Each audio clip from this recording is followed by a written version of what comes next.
다 같이 찬송가 384장 찬양하시면서 2021년 은혜광성교회 가을 부흥성의 마지막 날 새벽 기도에 시작하도록 하겠습니다. 찬송가 384장 찬양입니다.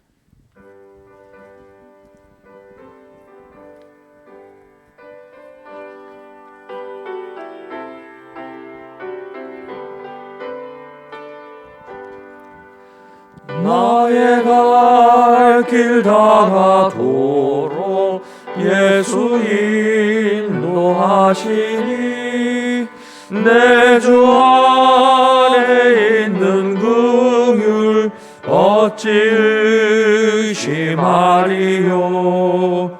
믿음으로 사는 자는 하늘 위로 받겠네. 무슨 일을 만나든지 만사형통하리라. 무슨 일을 만나든지 만사형통하리라. 나의 갈 길 다가도록 예수 인도하시니 어려운 일 당한데도 족하는 은혜 주시네. 나는 심히 고단하고 영혼 매우 가라나. 나의 앞에 반석에서 샘물 나게 하시네. 나의 앞에 반석에서 샘물 나게 하시네. 나의 갈 길 다가도록 예수 인도하시니 그의 사랑 어찌 큰지 말로 할 수 없도다. 성령 감화 받은 영혼 하늘 날아갈 때에 영영 부를 나의 찬송 예수 인도하셨네. 영영 부를 나의 찬송 예수 인도하셨네. 아멘. 하나님의 말씀은 디모데후서 4장 7절과 8절에 있는 말씀입니다. 신약성경 346쪽 디모데후서 4장 7절과 8절에 있는 말씀 목소리를 합하여서 합독하도록 하겠습니다. 나는 선한 싸움을 싸우고 나의 달려갈 길을 마치고 믿음을 지켰으니 이제후로는 나를 위하여 의의 면류관이 예비되어 있으므로 주 곧 의로우신 재판장이 그날에 내게 주실 것이며 내게만 아니라 주의 나타나심을 사모하는 모든 자에게 도니라. 아멘.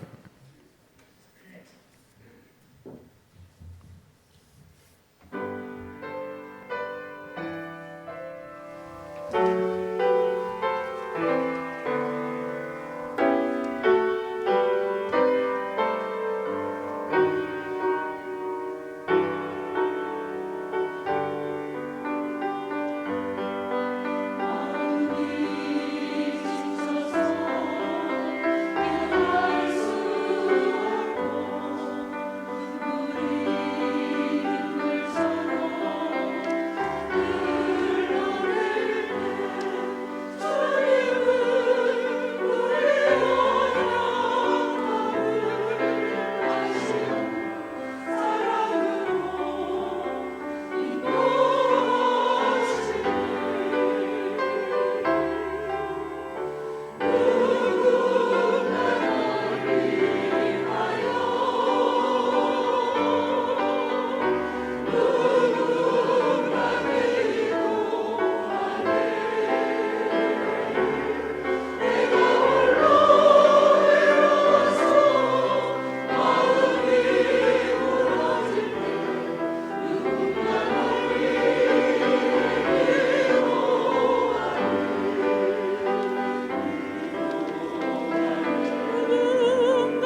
아멘. 진도 목사님께서 헌금 위에 기도해 주시고 후회 없는 인생이라는 제목으로 말씀 전해 주시겠습니다.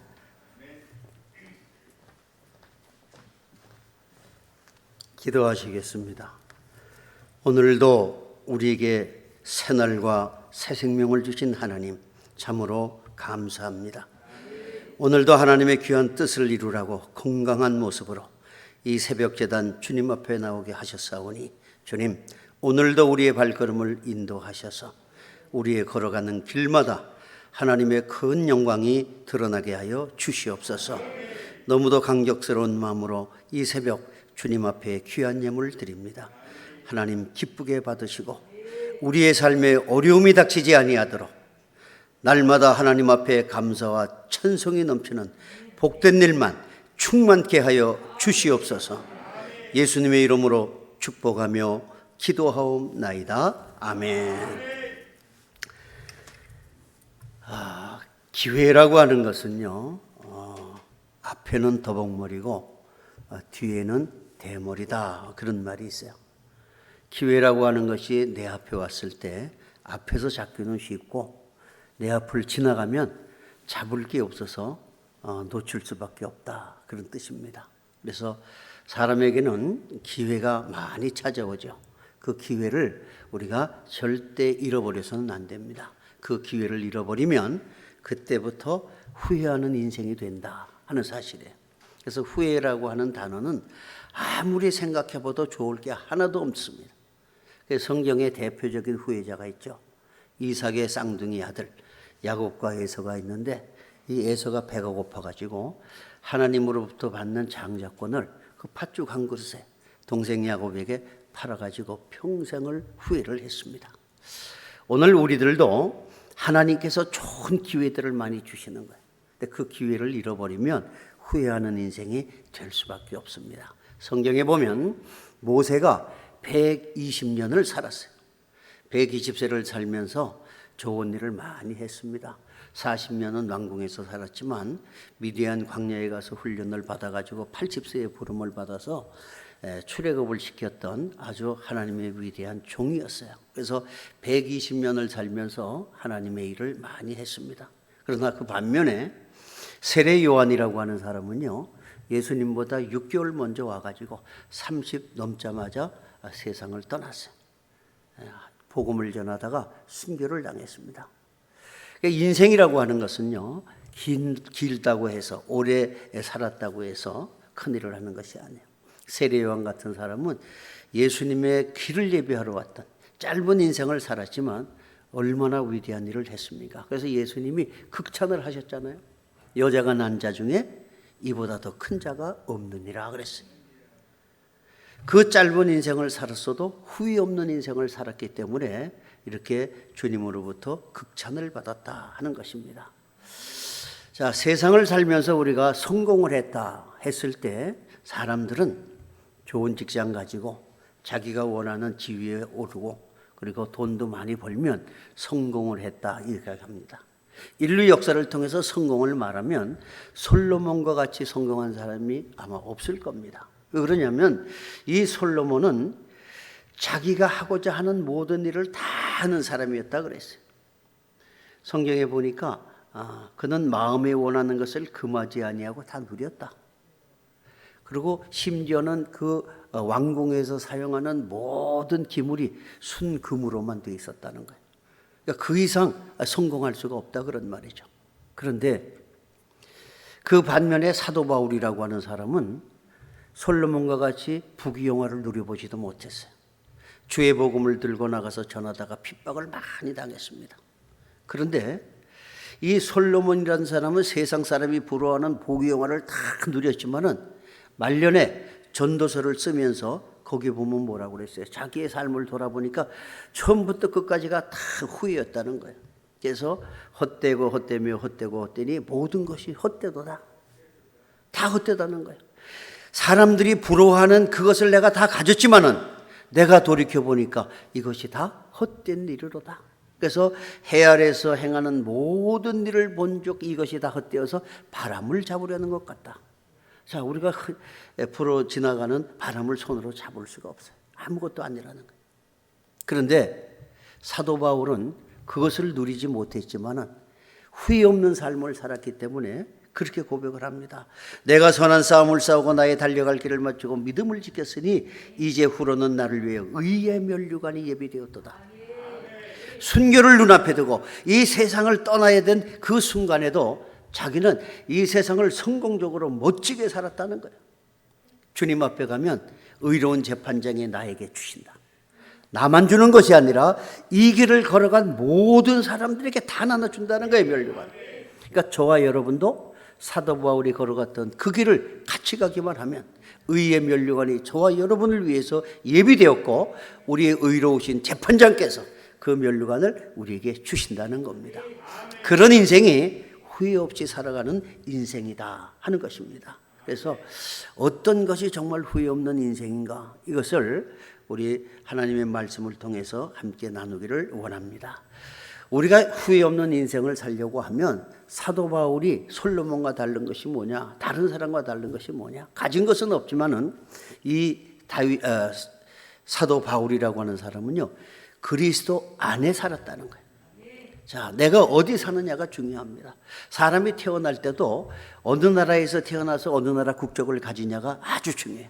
네. 지금 우리나라가 이만큼 잘 살게 되니까 전 세계 어딜 가도 다 웬만하면 노비자로 들어가기도 하고 대우를 받잖아요. 70년대는 외국 가기가 힘들었어요. 그때 젊은 사람들은 아예 여권 자체를 내주지 않았습니다. 제가 70년대부터 외국을 다녔는데 교포들이 이렇게 한국에서 젊은 사람이 나오면 이상하다고 생각해요. 그 당시에는 여권을 안 주니까 재벌의 2세라든지 우리 정부의 아주 고관들, 그 2세들만 그런 걸 줬어요. 여권 자체를 내지 못했으니까. 그래서 그 당시에는 그 여권 가지고 외국을 가면 사람들이 묻기를 일본 사람입니까? 중국 사람입니까? 그렇게 묻습니다, 저에게. 한국이라는 걸 아예 몰랐어요, 70년대는 외국 사람들이. 그런데 지금은요, 어느 나라를 가든지 벌써 코리아 하면은 올림픽 이후부터 모든 사람들이 대한민국 사람을 다 아는 거예요. 그래서 우리는 대한민국 국민이라고 하는 사실을 아주 자랑스럽게 여기면서 다니는 지금 그런 시대가 됐습니다. 그래서 우리는 내가 어디에 속해 있느냐가 중요한 거예요. 근데 사도 바울은 비록 가진 것은 없었지만은 내가 예수 그리스도 안에 거하고 있다, 이것을 자랑스럽게 여겼던 거예요. 처음부터 그런 것은 아니었고 이 바울이 이름이 바뀌기 전에 사울이었어요. 교만해가지고 자기는 큰 자라고 했어요. 거듭나고 나서는 바울이 됐습니다. 작은 자가 됐어요. 겸손해졌어요. 이 사도 바울이 어떤 사람이었냐면요, 이 유대인들의 그 전통에 아주 충실한 사람이에요, 율법에. 그렇기 때문에 제 나름대로는 뭔가 인정을 받는 사람이 되기 위해서 유대교가 아닌 개신교, 예수 그리스도를 따르는 추종하는 모든 사람들을 핍박하는 데 앞장을 섰던 사람입니다. 그래서 스데반이 순교를 당할 때 그 앞에서 자기가 증인이 되고 했던 사람이에요. 그리고 더 잘 보이려고 제사장의 허락을 받아가지고 예수 믿는 무리를 다 잡아다 감옥에 넣으면 그것이 최고의 영광인 줄로 알았습니다. 그래서 예외 없이 다메섹으로 예수 믿는 사람을 잡으러 가다가 그 다메섹 도상에서 부활하신 예수님을 빛 가운데 만나지 않습니까? 그래서 거기서 막 눈이 다 멀었어요. 엎드려지고 나니까 음성이 들렸습니다. 도대체 이게 무슨 일인지 놀래가지고 누구십니까? 누구십니까? 막 물어봤어요. 그랬더니 나는 내가 핍박하는 예수다 그랬어요. 부활하신 예수님. 그러고 나서 그때 부활하신 예수님이 하나님의 아들이라고 하는 사실을 깨닫게 됩니다. 그때부터 이 사도 바울이 변화가 돼가지고 순교할 때까지 짧은 기간이지만 최선을 다해서 후회 없는 인생을 살았어요. 그렇기 때문에 자기는 이제 내가 선한 싸움을 다 싸웠기 때문에 후회가 없다는 거예요. 이제 나에게 남은 것은 뭐예요? 기대밖에 없다는 기대. 하나님이 준비하신 의의 면류관, 이거밖에 없다. 이와 같이 멋지게 후회 없는 인생을 산 사람이 과연 있을까 하는 겁니다. 그래서 우리들도 오늘 하루를 살다가 하나님이 부르셔도 나는 후회 없이 주님 앞에 가겠습니다. 이제 언제라도 버리면 나에게는 하나님의 그 심판 때 두려움이 있는 것이 아니라 내가 이루어놓은 것에 대한 상급을 받기 위해서 난 달려갈 것입니다 하는 마음을 가지고 우리가 가야 되는 거예요. 그래서 이 사도 바울이라고 하는 사람은 42.19km라고 하는 그 마라톤 코스 얼마나 힘듭니까? 죽음 직전까지 달려야 되는 거예요. 최선을 다해서 달리다가 이제 결승 지점에 들어와서 1등으로 들어와서 그에게는 뭐예요? 월계수관이 기다리고 있잖아요. 그것을 시상대에 올라가서 받을 바로 직전에 그 모습으로 나는 후회 없이 달려왔습니다. 이 사도 바울은 그걸 고백하는 거예요. 그래서 우리가 후회 없는 인생을 살려고 하면 바로 이 사도 바울과 같이 한순간 한순간을 우리가 후회 없이 살아가야 된다 하는 사실입니다. 사도 바울이 고백을 하지 않습니까? 내가 전에는 회방자여 핍박자여 포행자이었으나 도리어 긍휼을 입은 것은 내가 믿지 아니할 때 알지 못하고 행하였습니다. 자기가 몰라서 예수를 핍박했다는 거예요. 알고는 그러지 않았다는 거예요. 그래서 지나간 날을 후회는 했어요. 그러면서 이 사도 바울의 후회라고 하는 것은 뭐예요? 좋은 날을 위해서의 후회였다 그러는 거예요. 다시는 내가 그 후회스러운 일에 빠지지 않겠습니다. 그래서 자기의 생명을 바쳐서라도 나는 하나님의 뜻을 이루어 나가는 그런 종이 되겠습니다 했기 때문에 이 사도 바울의 인생이 값진 인생이라 하는 사실입니다. 그 다음에 이제 주 안에서 사는 것이 후회 없는 인생이고요. 또 하나는 뭐냐면 주를 위해서 사는 것, 주를 위해서 일하는 것이 후회 없는 인생이에요. 하나님의 일을 하는 사람은요 절대 후회할 수가 없어요. 왜? 우리 하나님은 전지전능하신 분입니다. 그래서 하나님이 우리를 불러서 쓰실 때는요 후회할 일을 시키지 아니하시는 분이라는 거예요. 하나님이 후회할 수 있겠습니까? 그러니까 우리가 하나님의 일을 할 수 있다고 하는 것이 정말 후회 없는 인생을 살아가는 것이다 하는 것을 우리가 기억해야 될 줄로 압니다. 세상의 삶이라고 하는 것은 뭐예요? 지나가는 나그네요 행인이라고 했어요. 그러니까 사도 바울은 이것을 깨달았습니다. 그렇기 때문에 짧은 인생, 나에게 얼마 남지 않은 내가 이제 순교를 눈앞에 두고 그 길을 걸어가야 되는데 이 짧은 기간 동안 내가 무엇을 해야 될 것인가를 생각해 보니까 내가 생각하는 것은 다 잘못됐고 하나님이 계획하시고 행하시는 그 일을 하는 것만큼 가장 완벽한 인생은 없다 이렇게 생각을 했어요. 그래서 우리가 기도할 때도요 하나님 앞에 기도하는 제목이 뭘 해야 되냐면 내가 원하는 것을 구하는 기도가 돼서는 안 되는 거예요. 그건 잘못 구할 수가 있습니다. 그래서 기도 응답이 안 되는 이유가 뭐라고 그랬어요? 내가 기도하지 않았거나 잘못 구했다 그랬잖아요. 하나님의 뜻대로 구하는 기도를 하나님은 응답하시는 거예요. 그러니까 우리의 진정한 기도라고 하는 것은요 내가 무엇을 요구하기 전에 하나님은 다 알고 계시는 거예요. 그러니까 하나님 앞에 응답받는 기도는 하나님 앞에 엎드려서 하나님의 뜻을 묻는 기도입니다. 하나님, 상황이 이렇게 됐는데 상황 설명만 하면 되는 거예요. 하나님, 어떻게 하면 좋겠습니까? 결정은 하나님이 하시라는 거예요. 그 기도에 응답이 있는 거예요. 그런데 기도할 때 하나님의 뜻은 묻지 않고 자기 생각대로만 다 하고 하나님이 응답하시려고 하면 자기 말만 탁 끝나고 가는 사람이 있어요. 전화할 때도 보면요 노인들이 그래요. 전화 한참 하다가 뭘 좀 얘기하려고 하면 자기 할 말 다 하고 탁 끊어버리거든요. 우리가 하나님 앞에 기도할 때도 그런 기도를 한다는 거예요. 자기 요구 조건만 다 얘기하는 거예요. 그래 놓고는 하나님이 응답하실 시간을 기다려야 되는데 하나님이 응답하실 시간을 주질 않는 거예요. 그러니까 응답을 못 받습니다. 우리 기도는요 내 요구 조건을 얘기하는 것이 아니라 하나님의 뜻을 묻는 거예요. 왜?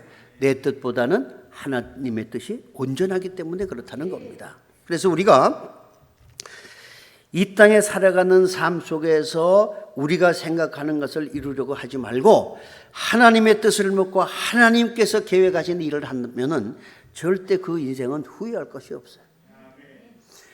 야곱이라고 하는 사람이 아들 요셉에 의해서 이제 기근 가운데 저기 애굽으로 가지 않습니까? 그래서 애굽의 바로 왕이 요셉이라고 하는 총리의 아버지가 왔으니까 예우를 해가지고 묻습니다. 내 나이가 몇이냐는 거예요. 그랬더니 야곱이 적지 않은 나이입니다. 그런데 자기 나이라고 하지 않고 뭐라고 하냐면 내 나그네 길의 세월이 130년입니다. 그래. 나그네 인생이라는 거예요. 130년을 살았지만 그러면서 나의 연세가 얼마 못 되니 우리 조상의 나그네의 길에 미치지 못하나 험악한 세월을 보냈다. 130년을 살았는데 돌이켜보니까 행복한 삶이 없었다는 거예요. 여러분들도 지금까지 살아온 삶을 뒤돌아보게 되면요, 그 순간에 내가 지금까지 얼마나 행복했을까? 실제로 70년을 살아왔어도 내가 행복한 날은 며칠 안 되는 거예요. 그러니까 뒤돌아보면 전부 우리의 인생은 헛되고 헛된 것이고 후회스럽다 그럽니다. 그러나 우리가 예수 안에 거하면서 하나님의 일을 하는 사람은요, 후회할 것이 없어요. 왜? 하루하루를 하나님이 계획하시고 하나님이 인도하시고 하나님이 함께 하셨기 때문에 그 완벽한 삶이 우리에게 후회가 될 수 없다는 거예요. 그래서 우리가 후회 없는 인생을 살려고 하면 내 일을 할 것이 아니라 하나님의 일을 하는 사람이 되어야 된다는 겁니다. 그래서 하루를 시작하는 이 새벽 시간, 하나님, 내가 계획한 것이 있는데 이것도 해주시고 저것도 해주시고 요구하러 오는 것이 아니라 이 새벽에 하나님, 오늘 나에게 새 날과 새 생명을 주셨는데 이날도 내가 뭔가 일을 해야는 될 것 같은데 하나님, 무엇을 하면 좋겠습니까? 내 앞에 놓여진 현실이 이런 상황입니다. 그런데 이 가운데 하나님의 뜻은 어떻습니까? 나는 사실 이렇게 하면 좋겠다고 생각이 들기는 합니다만은 내 뜻대로 마옵시고 누구 뜻대로요? 아버지의 원대로 하옵소서. 그게 온전한 기도고 응답받는 기도예요. 그러니까 기도도 아무리 시간을 많이 한다고 해서 응답되는 것이 아니에요. 한순간 기도해도 하나님이 바로 응답하시는 그런 기도가 있어요. 우리 그런 말들이 있잖아요. 가방끈이 길다고 해서 공부 잘합니까? 아니에요. 안경을 알이 이만한 큰 걸 썼다고 잘 보입니까? 그것도 아니에요. 하나님과 내가 마음과 마음이 부딪히는 그 순간에 하나님의 응답이 있고 하나님의 뜻이 나의 삶을 통해서 이루어진다 하는 것입니다. 그렇기 때문에 주님의 제자들도 거듭난 이후에는요, 우리 인생이 전부 다 나그네 인생이라는 것을 알았어요. 그래서 이 베드로도 그러잖아요. 지나가는 나그네에 우리는 행인이라 그렇게 이야기합니다. 그래서 우리는 이 지나가는 세월 속에서 과연 내가 무엇을 하고 살아야 될 것인가? 우리의 계획도 많이 있죠. 이제 연말이 되면 내년에는 내가 무엇을 해야 될 것인가? 계획을 세웁니다. 그런데 하나님을 빼놓은 계획은 소용이 없어요. 전부 후회가 가득 찰 뿐입니다. 그렇기 때문에 계획을 세우긴 세워도 마지막 결제는 하나님께 받아야 되는 거예요. 하나님, 제가 계획은 이렇게 세웠습니다. 그런데 하나님의 뜻은 어떨까요?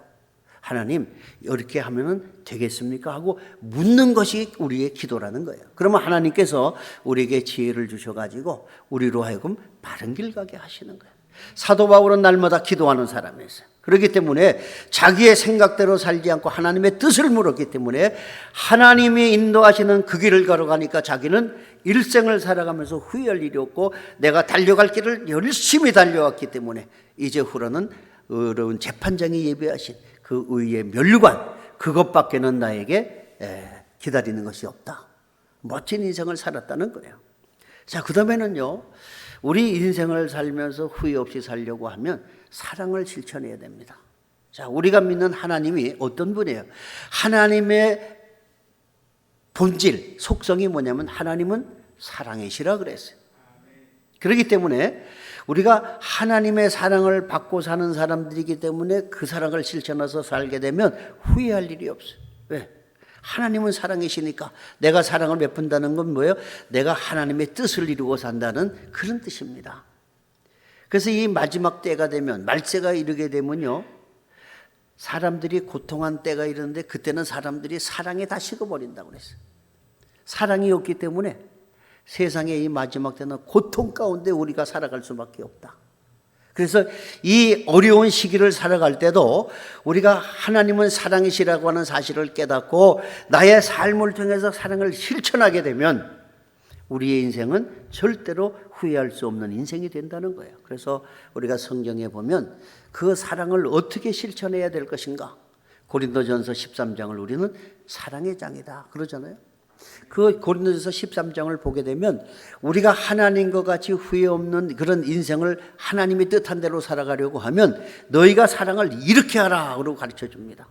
그래서 거기 보면 사랑은 어떻게 했어요? 오래 참고 온유하고 투기하는 자가 되지 않고 자랑하지 않고 그 내용을 아주 상세하게 가르쳐 줬어요. 그걸 우리가 하나씩 실천하면서 살게 되면 우리의 삶은 절대로 후회할래야 후회할 수 없는 그야말로 아름다운 인생을 우리가 살아갈 수 있다 하는 사실입니다. 예수님은요, 세상 사람들이 기적을 막 일으키고 하니까 이스라엘의 왕으로 삼으려고 했어요. 그런데 우리 예수님은 그걸 거절하셨습니다. 주님은 이스라엘의 왕이 되려고 오신 것이 아니라 모든 인류를 구원하기 위해 하신 만왕의 왕으로 오신 분이에요. 그런데 세상의 조그만 것 가지고 예수님을 모셔다가 그렇게 하려고 했어요. 그런데 우리 주님은요, 이 땅의 모든 사람에게 사랑을 베풀러 오셨지 사랑을 받으러 오신 분이 아니다 그런 거예요. 그렇기 때문에 예수님은 병든 자, 다른 사람들이 다 피하는 사람을 품에 안고 기도해 주시고, 심지어는 그 곁에 가지도 않고 같이 살 수 없고 쫓아내는 그 문둥병이 걸린 사람까지도 안고 기도해 주는 그런 사랑의 모습을 우리에게 보여주셨어요. 그렇기 때문에 우리의 신앙의 모습이 뭐예요? 우리는 예수님을 닮아가야 된다 그런 얘기하지 않습니까? 그래서 어떤 분들은 그래요. 저분은요 작은 예수입니다. 작은 예수. 예수님과 똑같지는 못하지만 예수님을 닮은 모습으로 살아가는 사람입니다. 오늘 우리가 사랑을 실천한다고 하면 주변 사람들이 우리를 보고 저 사람은 작은 예수다 할 정도로 살아가야 되는 거예요. 그 노벨상을 받은 테레사 수녀가 어린 고아들을 이렇게 키웠잖아요. 기자들이 궁금해서 찾아갔어요. 찾아가서 기대를 하고 왔습니다. 노벨상을 받을 정도니까 뭐 어마어마한 규모에다가 고아들을 불러다가 하는 줄 알았어요. 가서 보니까 고아원이 조그만 거예요. 이 기자가 기대치만큼 크질 못하니까 가서 이야기를 합니다. 그 수녀에게 아니 노벨상을 받았다고 하는데 겨우 여기 몇 명 데리고 이러면서 무슨 상을 받습니까? 당신이 아니라도 다른 기업도 회사 큰 데는요 많은 고아들에게 돈을 주고 그거 도와주고 하는데 그런 거예요. 이걸 성공이라고 생각합니까? 그렇게 물어봤어요. 그때 이 테레사 수녀가 하는 이야기가 하나님은 나를 이 땅에 보내실 때 성공하라고 보낸 것이 아닙니다. 하나님은 나에게 사랑을 실천하라고 보내셨지 성공하라고 보냈다는 게 아니에요. 우리가 이 땅에서 성공해서 잘 되는 것이 아닙니다. 솔로몬이 그렇게 성공을 해서도 뭐예요? 일생이 후회로 가득 차 있었어요. 그러니까 헛되다 그래요. 이 테레사 수녀가 나는 성공을 하러 온 것이 아니라는 거예요. 하나님의 뜻을 이루고 하나님의 사랑을 실천하러 왔다. 그래서 노벨상을 받은 거예요. 오늘 우리도 뭔가 하나님의 일을 하고 사랑을 실천하면 거대한 일을 하려고 그렇게 생각을 하는 거예요. 그게 사랑이 아니라는 거예요. 우리도 이제 뜨거운 믿음이 있을 때 그런 일이 있었어요. 이제 신학 동기들끼리 모여가지고 우리가 진짜 사랑을 한번 실천해 보자. 남들에게 보이기 위한 것 말고 정말 꼭 우리의 사랑이 필요한 사람을 찾아가 보자. 그래가지고요 성탄절 때마다 다 예배 끝나고 모였습니다. 모여가지고 그날 밤에 소외된 사람들을 우리가 한번 찾아보자. 그래서 찾아봤어요. 그래서 어디를 갔느냐? 영등포 시장, 그 다음에 무슨 다리 밑에, 고가도로 밑에 이게 쓰레기 뉘어서 놓는 자리, 뭐 이런데, 성탄절 밤에 거기를 찾았어요. 둘씩 이렇게 짜가지고 먹을 거, 우유, 그 다음에 양말, 장갑, 그 다음에 돈 봉투 해가지고 이제 둘씩 짝을 지어서 다녀봤어요. 그때 제가 깨달은 게 많습니다. 자, 사랑이라고 그래서 뭐 방송에 나오고 모금 이렇게 하면 사진 찍어주고 그러잖아요. 그런데 진짜 죽어가는 사람에게 사랑을 베풀지는 못했다는 거예요. 그래서 밤에 다녀보니까 신음소리도 내지 못할 정도로 힘이 없는 사람들이 있어요. 가다가 저길 꼭 가보고 싶은데 하고 들어가서 딱 보면요, 그 추운데 누워가지고 그냥 놔두고 지나가면 밤에 얼어 죽는 거예요. 그런 사람이 있었어요. 이런 사람에게 베푸는 것이 진정한 사랑이고, 우리 주님이 성탄절에 오신 것은 이 사람들을 위해서 오셨는데 우리는 그것을 모르고 살았구나. 그래서 가보니까요 말도 못해요. 말도. 그래서 이제 차도 마시고 그다음에 장갑도 끼워주고 양말도 신겨주고 돈도 주고 그러고 이제 돌아오면 얼마나 마음이 기쁜지 몰라요. 그게 사랑이에요. 그런데 사람들은 사랑이라고 그러면 신문에 안 내주면 돈도 안 내요. 그 전에 보니까 여름에 수해가 나잖아요. 그러면 그 수해의원금 그거 낸다고 딱 줄을 서 있어요. 줄 서 있어. 그리고 팻말에다 써가지고 왔어요, 집에서. 이만큼 무슨 회사 뭐 이렇게. 그런데 막 바쁘니까 방송국에서도 다음번 오시죠 하고 하니까 한 사람이 봉투를 안 내는 거예요, 둘이 와가지고. 왜 그러냐니까 우리 회장님이 텔레비에 요거 나와야 된다는 거예요. 자기네 회사 이름이 나와야 된다는 거예요. 그러니까 그 아나운서가 돌아가세요. 돌려보내더라고요. 자기 자랑, 자기를 드러내기 위해서 사랑을 가장한 자기 자랑이라 그런 말이에요. 사랑이라고 하는 것은 그게 아니에요. 오른손이 하는 것을 왼손이 모르게 하라. 그래서 우리 개신교가 오해를 많이 받습니다. 사실 자선사업이라든지 어려운 사람 돕는 일을 어디서 많이 하느냐? 우리 개신교가 70%를 합니다. 70%.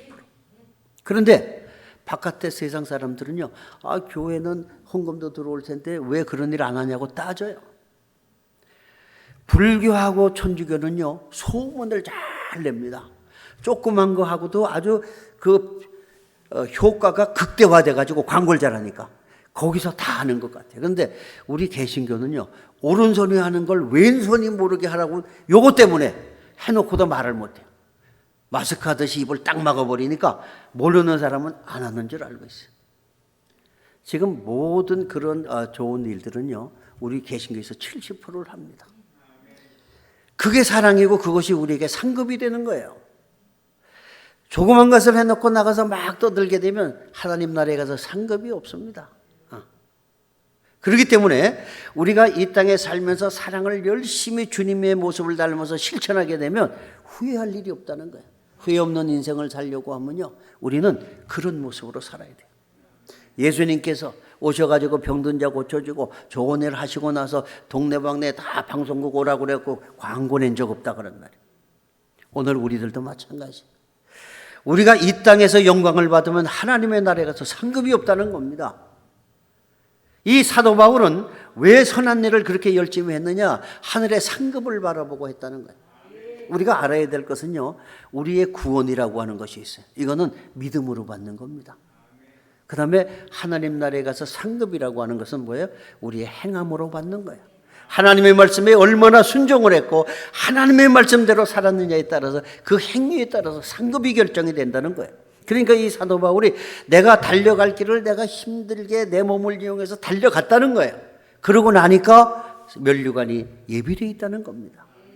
이미 우리는 다 예수를 믿음으로 구원에 다 이른 사람들이에요. 영생을 얻었어요. 그런데 하나님의 나라에 갔을 때 상급이 있냐는 거예요. 어릴 때 주일학교에서는 자꾸 그런 거 많이 가르쳐 주잖아요. 하나님의 나라에 가면 면류관이 있다, 상급이 있다. 그래서 저는 천국 가면 군대같이 계급이 있는 줄 알았어요. 그래갖고 옛날에 부흥사들이 그런 얘기를 해요. 천국에 가도 개털 모자 쓰는 사람이 있다, 면류관 쓰는 사람이 있고. 그게 뭔가 할 때 한 일이 없는 사람은 상급이 없으니까. 일을 많이 한 사람은 이 사도 바울이 뭐라고 그랬어요? 면류관을 자기는 기다린다고 그랬잖아요. 근데 일하지 않은 사람은 천국에 가긴 갔는데 그랬다는 거예요. 남들은 다 쓰고 다니는데 금면류관, 은면류관 쓰고 있는데 자기는 쓸 거를 안 주니까 나도 모자 하나 달라고. 아마 그분이 교회에서 다니면서 열심히 뭐 한다고는 했는데 하나님이 보실 때는 합당치 못했던 거예요. 그러니까 모자가 없다 그런 말이에요. 그래서 그랬더니 베드로가 일로 와봐. 그러면 모자 하나 줄게. 모자 창고에 가서 골라봐. 딱 보니까 금면류관이 있어요. 야, 저거 내 거다. 그래서 딱 써보니까 커서 안 맞는 거예요. 푹 내려가. 그 다음에 또 조금 낮춰갖고 은면류관을 써봤는데 그것도 안 맞는 거예요. 이것저것 모자를 다 써보니까 딱 하나 맞는 게 있어. 이게 맞습니다. 봤더니 개털 모자라는 거예요. 한 일이 없다는 거예요. 그러니까 우리가 이 땅에서 얼마나 주님의 사랑을 실천했느냐에 따라서 우리의 상급이 결정이 된다 하는 겁니다. 제가 이제 가끔 부흥회 가면 저 재밌는 얘기를 좀 합니다. 이제 어느 목사님이 이제 어느 장로님이 천국을 갔어요. 갔는데 그 기대했던 곳을 가니까 얼마나 좋습니까? 그러니까 베드로가 문 밖에 나와서 장로가 오니까 기다렸다는 거예요. 그러니까 이 장로님이 막 손을 들면서 베드로를 부르면서 제가 왔습니다. 근데 그렇게 별로 반기는 것 같지는 않더라는 거예요. 그래서 어쨌든 들어갔어요. 그래서 베드로가 아이고 먼 길 오느라고 수고 많았는데 식사를 하고 들어가자고 그 천국 입구에 식당에 데리고 갔어요. 그 보니까 식당에 사람이 없는데 저쪽에 한 사람이 있는데 보니까 자기 교회 권찰하던 할머니가 와 계신데 그 식사하고 있는 거예요. 그래서 이제 기대를 합니다. 천국 식당에 왔으니까 요즘 인류 식당 가도 먹을 게 많은데 천국 식당에는 메뉴가 어마어마할 줄 알았어요. 베드로를 보고 기다렸는데 한참 기다렸더니 딱 나왔는데 보니까 짜장면 한 그릇이 나왔어요. 이건 해도 좀 너무하지 않느냐? 그래서 이 장로님이 따졌어요. 베드로니 나는 그래도 아무 교회에서 몇십 년을 장로를 하다가 이러고 하는데 세상에 대우가 이게 뭡니까? 짜장이 뭐예요? 그랬더니 베드로가 하는 말이 잠자코 먹어.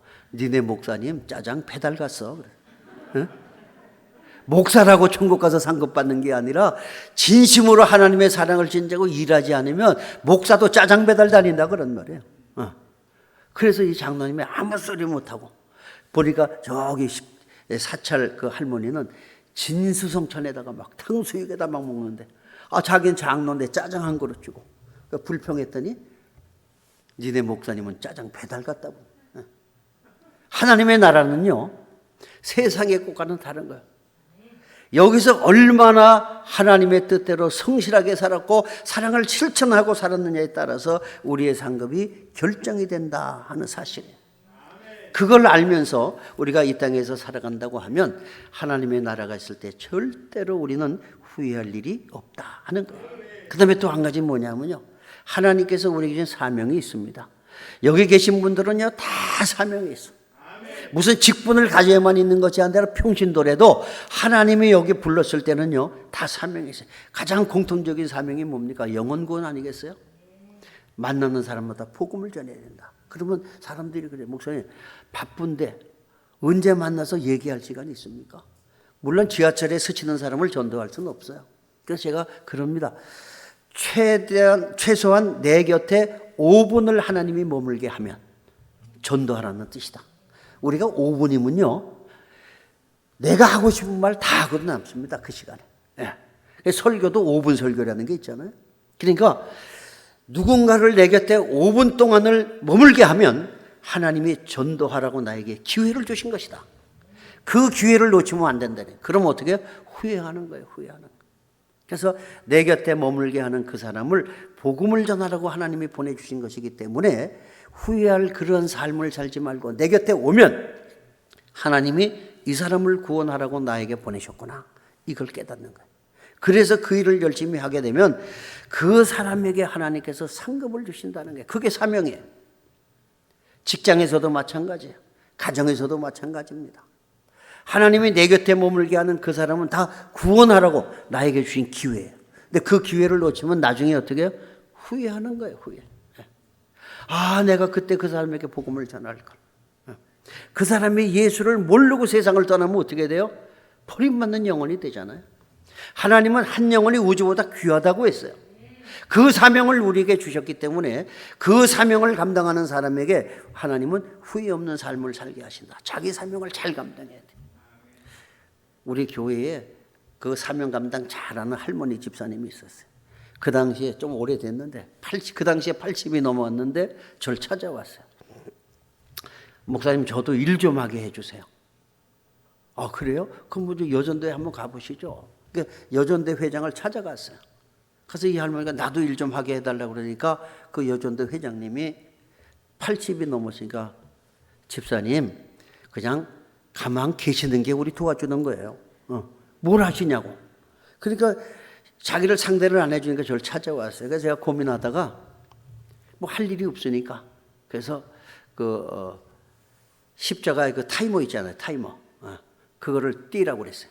띄워버리고 수동식으로 스위치를 다루라. 그리고 송 집사님 일로 오세요. 송 집사님 할 일이 있습니다. 사명은 저 십자가 이 불을 켰다가 끄는 겁니다.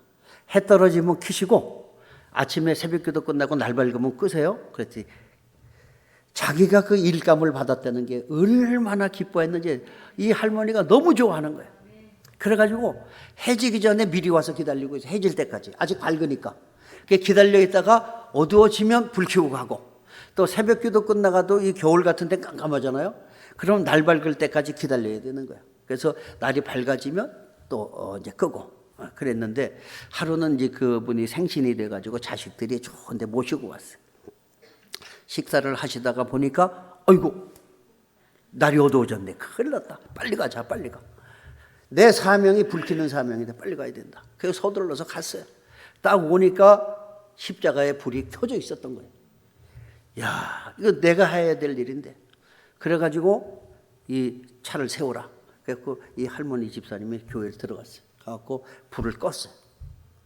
자기가 해야 되는. 그리고 조금 있다가 다시 켜고 집에 갔어요. 그리고 그 다음날 저를 찾아왔어요. 목사님, 분명히 저보고 이거 켜라고 끄라고 그랬잖아요. 그런데 어제 제가 조금 늦었더니 누가 이거 불을 켰어요. 저건 제가 맡은 일인데. 그래서 제가 주일날 광고했습니다. 밤새 깜깜하게 불이 안 들어와도 손대지 말고, 하루 종일 불이 켜져 있어도 손대지 말아라. 이거는 송 집사님의 사명이다. 그런 거예요. 그랬더니 얼마나 좋아하시는지 몰라요. 일감이 없다는 건 불행한 겁니다. 하나님이 일감을 주시면요, 그걸 갖다가 열심히 하게 되면 하나님은 상급을 주시는 거예요. 그 이제 돌아가셨는데 그 할머니 생각이 나는 게, 새벽에 나오는데 하루도 안 빠져요. 근데 남자 고무신을 신고 오시는 거예요, 서울에서. 하도 이상해서 제가 물어봤어요. 집사님, 아니 새벽에 나오다가 그 신발이 넘어질 수도 있고 팔 부러질 텐데 왜 그런 큰 신발을 신고 오세요? 그랬더니 이거요, 우리 영감 신발입니다. 그런데 영감을 구원하려고, 영감이 교회 나오게 좀 만들려고 영감 신발을 신고 교회를 들어오는 거라는 거예요. 그래갖고 교회 영감님 신발 신고 끌고 와갖고 기도하는 거예요, 영감을 위해서. 그러다가 이제 나중에 영감님이 돌아가셔서 장례를 치르고 왔는데 딱 오더니, 목사님, 제가 우리 영감 보내고 왔습니다. 어딜 보내요? 그랬더니 죽기 전에 열심히 전다고 해갖고 천국을 보내고 왔다는 거예요.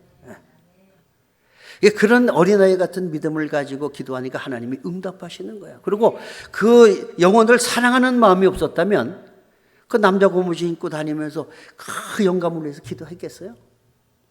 그런 모습을 우리 하나님이 보신다는 거예요. 그런 사람에게 하나님은 상급을 주신다는 거예요. 사도 바울은 그런 마음을 가지고 일했기 때문에 자기를 위해서 예비한 의의 면류관을 바라보면서 자기는 후회 없는 인생을 살아갔다. 우리에게 그것을 고백하고 있습니다. 그래서 우리에게는요, 전도할 사명이 있는 거예요. 그래서 우리는 하나님께서 나에게 주신 사명, 이 사명은 누구든지 목사님이 됐건 성도가 됐건 주일학교가 됐건 예수 믿는 모든 사람에게 공통적인 사명은 뭐예요? 영혼 구원하는 전도예요, 전도.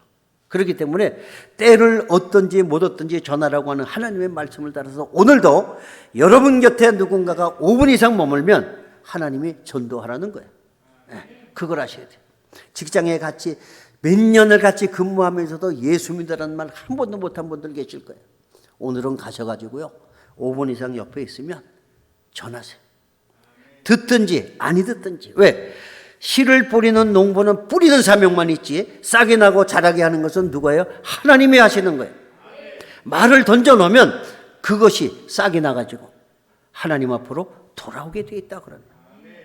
그래서 우리가 그 사명을 잘 감당했을 때 사도 바울같이 순교를 눈앞에 두고 이제 죽을 사람인데 뭐 그런 거 생각할 겨를이 있겠어요?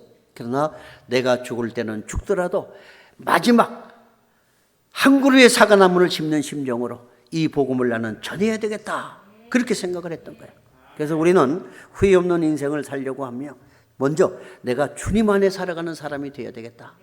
그리고 주님을 위해 살아야 되고 사랑을 실천하면서 살아야 되고 나에게 맡겨진 사명 영혼 구원을 위해서 내가 열심히 살아간다고 하면 우리의 일생을 뒤돌아봤을 때 솔로몬과 같이 헛된 인생이라고 후회하지 아니하고 나는 세상을 참 잘 살았다, 이렇게 살았기 때문에 내가 주님 앞에 예비된 면류관을 받으러 가는구나, 기쁨으로 죽음을 맞이할 수 있는 그런 사람이 될 수 있다는 거예요.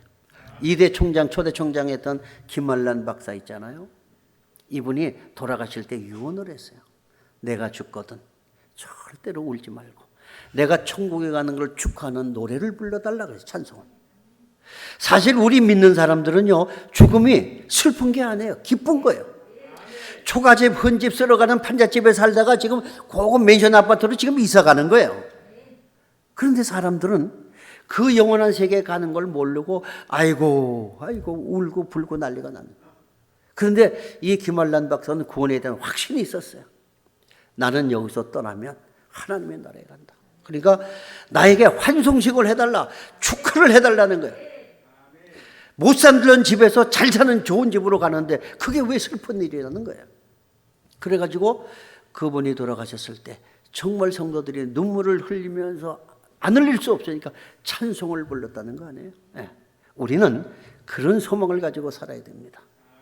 우리는 이 땅의 삶이라고 하는 것은요, 아무것도 아니에요. 아마 여러분들 중에도 비몽사몽간의 꿈이라도 하나님의 나라를 체험한 사람들이 있을 거예요. 한번 그걸 보고 오면요, 이 세상에 있을 마음 진짜 없어요. 네. 얼마나 하나님의 나라가 아름다운지 빨리 가고 싶어요. 빨리. 그래서 믿음이 좋은 분들은 하나님 빨리 데려가 주세요. 근데 믿음이 없는 사람들은요, 천국에 가서 얘기하면 그냥 부러워가지고 막 가고 싶은 거예요. 그런데 앞에 목사님이 지금 당장 갈 사람 손 드세요 하면 한 사람도 안 들어요. 죽기 싫다는 거예요. 진짜 믿음 있는 사람은요, 저요 하고 손 들어야 되는 거예요. 그래야 하나님의 나라를 소망하고 기다리는 그런 사람이 되는 것인데, 그거 좋다고 하니까 가고는 싶은데 지금 당장은 못 가겠다는 거예요. 그 사람은 뭐예요? 후회스러운 인생을 지금까지 살아왔다는 겁니다. 사도 바울과 같이 후회 없는 인생을 살아가는 사람은요, 눈앞에 순교를 두고도 그것에 개의치 않았어요. 그러니까 오늘도 하나님께서 여러분에게 기회를 많이 주실 거예요. 그 기회는 앞에는 뭐예요? 장발이에요. 앞에서는 덥석머리 잡을 수가 있어요. 그러나 망설이다가 내 앞을 지나갈 때 뒤에는 잡아봐야 미끄러져요. 머리가 없어요. 그게 기회입니다.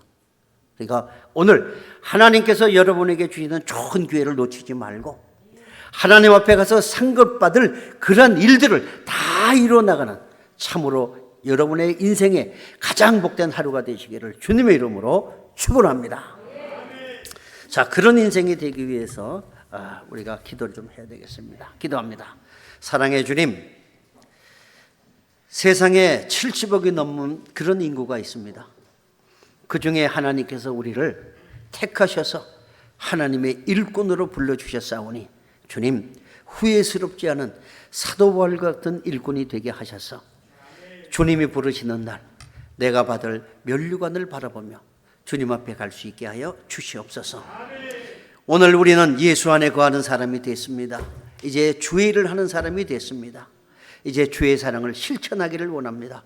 쉽지는 않지만 하나님께서 우리와 함께 하신다고 하면 나의 모든 것을 다 내어줄 정도로 사랑할 수 있는 그런 우리의 소망도 있습니다. 주님 함께 하셔서 오늘 내 곁에 머무는 모든 사람들에게 사랑을 베풀고 복음을 전해서 하나님이 원하시는 영혼 구원의 그 귀한 사명 잘 감당하게 하셔서 주님 앞에 가는 날 후회하지 않고 기쁨으로 주님을 맞을 수 있는 하나님의 복된 성도들이 되게 하여 주시옵소서.